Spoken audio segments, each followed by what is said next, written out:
Buenos días a todos, bienvenidos a una clase más de Auditoría 1. En esta ocasión nos toca dar seguimiento a las preguntas de repaso de la semana anterior, como cada lunes. Apenas voy a revisar sus trabajos, en esta hora me voy a dedicar a estar checando la información que proporcionaron respecto al informe de auditoría para hacerle las correcciones. Asimismo les comento, en el caso de las preguntas de repaso ya nos quedan pocas semanas, pero quiero cambiar la dinámica. Les voy a hacer unas observaciones por privado respecto a las preguntas que están ustedes respondiendo, para que lo revisen, por favor, comenten y consideren que esas preguntas están equivocadas. ¿Por qué les comento esto? Si yo veo que ustedes en una pregunta se equivocaron o malinterpretaron lo que yo esperaba que respondieran, les voy a hacer el comentario por privado. Entonces, ustedes ya la calificación la van a tener en las preguntas, pero ustedes tienen que cambiar la respuesta porque, ojo, esas mismas preguntas son las que puedo tomar de base para formular las preguntas en el segundo parcial. Y si ustedes no hacen las correcciones de este video y de los videos anteriores que hemos visto de preguntas de repaso, pues las preguntas posiblemente en el examen contesten de manera equivocada. Entonces, les estoy dando la oportunidad haciéndoles el comentario. Denle seguimiento, no simplemente vean que ya le califiqué las preguntas de repaso y ya con eso es suficiente, no, denle seguimiento a lo que les estoy plasmando en las preguntas.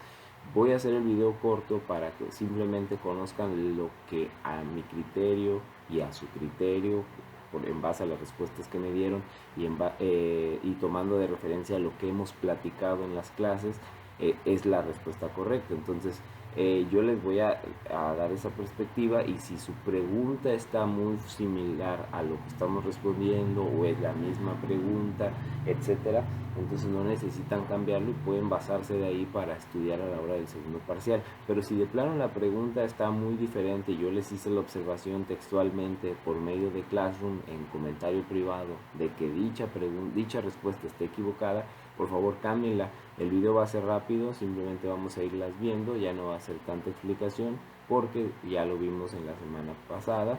Entonces, y recuerden, vimos poquitos temas porque estuvo el ejercicio del informe de auditoría, que el cual voy a revisar ahora, y también les voy a enviar para informarles si estuvo correcto su trabajo. Bien, entonces vamos a comenzar con el video. Pongan atención, cualquier pregunta que si quieren, para que si ustedes tienen las respuestas ya correctas todas las respuestas correctas en su trabajo, pues pueden omitir el video, o si tienen ustedes una respuesta incorrecta, pues remítanse a la parte del video solamente en donde les estoy dando a conocer la respuesta que yo considero correcta. Bien, entonces comencemos con el video. En la pregunta 1 fue ¿cuáles son los objetivos que manifiesta la sección responsabilidad del auditor?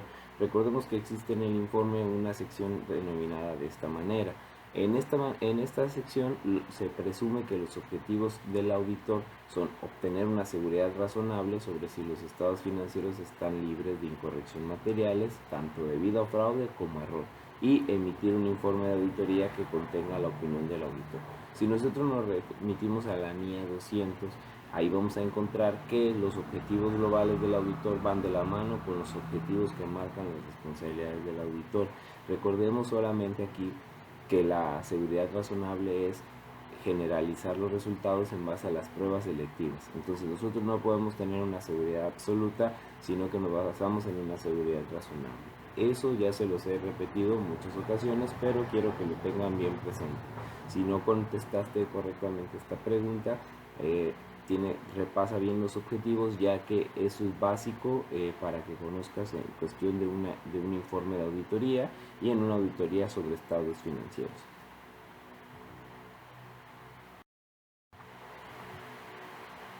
La pregunta número 2 o el reactivo número 2 es que se mencionen 3 ejemplos de responsabilidad del auditor en una auditoría de estados financieros.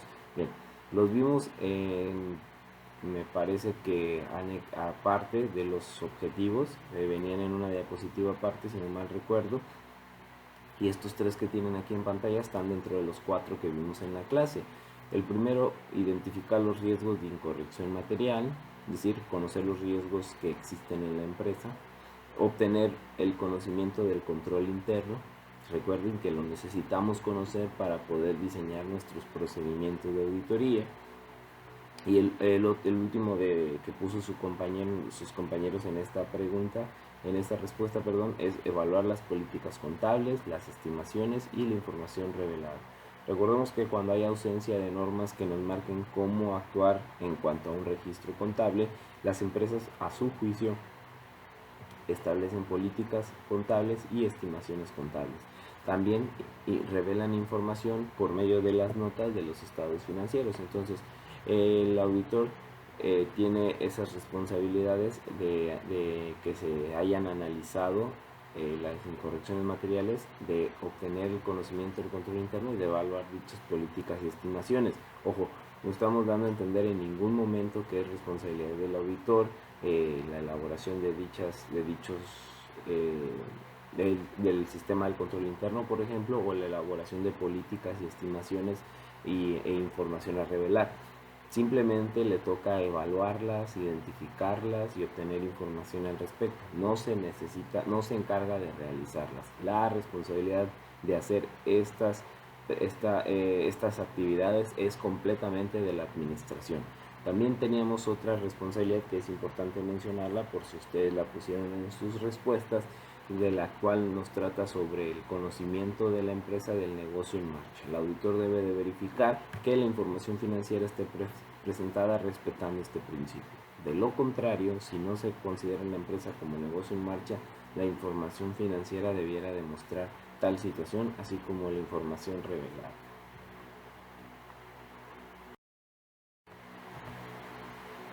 ¿De qué manera se puede incluir, la número 3, perdón, de qué manera se puede incluir la sección responsabilidades del auditor en el informe de auditoría? Bien, puede ir dentro del cuerpo del informe, en una sección que se denomina así, responsabilidades del auditor, en un anexo del informe de auditoría, por ejemplo, en el mismo cuerpo del informe podemos hacer mención responsabilidades del auditor, las cuales se encuentran en el anexo 1 del presente informe. Y ya en el anexo redactar todas y cada una de las responsabilidades, o mediante una referencia en una auditoría, en una referencia en el informe de auditoría, haciendo el vínculo a una página web de una autoridad competente. Aquí dependería si la legislación o la reglamentación o la jurisdicción de esa localidad en la que se emite el informe de auditoría así nos lo demanda.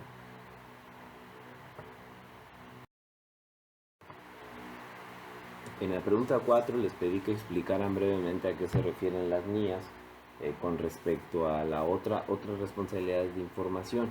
Aquí me equivoqué, cabe hacer mención que yo puse en el reactivo otras responsabilidades de la administración. No son de la administración, son del auditor, y debe de decir otras responsabilidades de información. Simplemente que me equivoqué en la palabra, entonces para que lo consideren, ¿sale?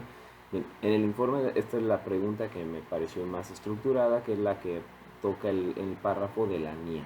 En el informe de auditoría sobre los estados financieros, el auditor en ocasiones cumple con otras responsabilidades de información. Esas otras responsabilidades se tratan en una sección separada del informe titulada Informe sobre otros requerimientos legales y reglamentarios, o cualquier otro acorde con el contenido de la sección. No siempre el auditor debe de cumplir con otras responsabilidades de información, además de las de información financiera. Aquí es cuando la legislación o el reglamento de actuación del auditor o el servicio por el cual fue contratado así le exige. Por ejemplo, se pudiera analizar dentro del informe de auditoría sobre estados financieros un informe que fuera en conjunto con los estados financieros, un informe preparado por la administración en la que se hablara de la información financiera contenida en el informe, en los estados financieros. Entonces, por ejemplo, cada año la empresa muestra los estados financieros a sus socios y así mismo agrega un informe redactado por la administración. Entonces, nosotros podríamos opinar o vincular ese informe en relación a la preparación de los estados financieros y hablar al respecto. Pudiera ser porque así nos lo pidieron, pudiera ser porque así estamos obligados, etc. Entonces, esta es la pregunta que me parece más adecuado. En ocasiones el auditor tiene la obligación de hablar sobre otras responsabilidades de información que no tiene que ver tanto con la preparación y presentación de los estados financieros. Entonces, para que lo consideren en sus respuestas.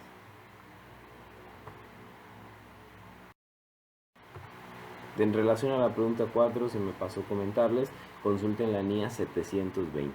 Bien, la pregunta número 5 fue, ¿cuándo se podrá excluir el nombre del socio de la firma en el informe? Bien, aquí ya habíamos visto, creo que todos contestaron de manera adecuada. La respuesta es concreta y concisa, atendiendo a las circunstancias que nos rodean en el día a día aquí en la ciudad. Cuando exista amenaza hacia el socio del encargo, a los integrantes del grupo de la auditoría o a las personas estrechamente relacionadas por el contenido auditado. En ocasiones la empresa se puede ver involucrada en cuestiones controversiales, en las que la empresa tal vez tenga cierta fama, pero no hay ningún problema para que el auditor lleve a cabo la auditoría, o si en el transcurso de la auditoría las cosas se tornan un poco ahora sí que violentas o de alguna situación de riesgo, entonces el auditor puede juzgar necesario si firma con su nombre o simplemente firma de manera firma con su firma autógrafa sin hacer mención del dictamen. En el dictamen se hace relación al grupo de trabajo o a la firma de auditoría, etcétera. En esta ocasión debería de platicarlo previamente con la administración y hacerle saber el motivo por lo cual firma de esa forma. Y por último, la pregunta número 6 es ¿cómo debe ser la firma del auditor? El auditor puede firmar en nombre de la firma de auditoría, en nombre propio o en nombre de ambos, según proceda la jurisdicción de que se trata. Es decir, dependiendo cómo me lo pidan las normas de mi profesión en el momento en el que estoy llevando a cabo la auditoría o en el lugar en donde estoy llevando a cabo la firma del dictamen, puede ser que firme por nombre propio, en nombre de la firma, que es lo más común, por ejemplo, firma del autor, contador público Luis Ángel Mendoza, socio responsable de la firma Ledesma y Asociados S.A., por ejemplo, es un ejemplo, ¿verdad? Y o firma de auditores Ledesma y Asociados y contador público Luis Ángel Ledesma y la firma solamente del auditor. Eso dependiendo de la jurisdicción de que se trate. Le digo, aquí normalmente se firma en nombre de la firma, pero pudiera dar el caso de que se dé una mezcla de ambos o simplemente en nombre del auditor, y con eso es suficiente, agregando la cédula profesional, por ejemplo. Bien, aquí cabe mencionar que algunos pusieron que la firma podría ser electrónica, o sea, digital o autógrafa. Eso también es una respuesta correcta, pero quería que se centraran más en esta parte de que fuera el auditor firmar en nombre de la firma o en nombre propio. Bien. Si tuvieron que cambiar alguna respuesta, háganlo por favor, no hay necesidad de que me lo vuelvan a enviar el trabajo, les digo, ya tienen asignada la calificación, solamente les pedía que si revisaran bien los comentarios privados que les hago yo en cada uno de sus trabajos. Entonces continuamos con la clase el miércoles, los siguientes temas, ya vamos a terminar la temática.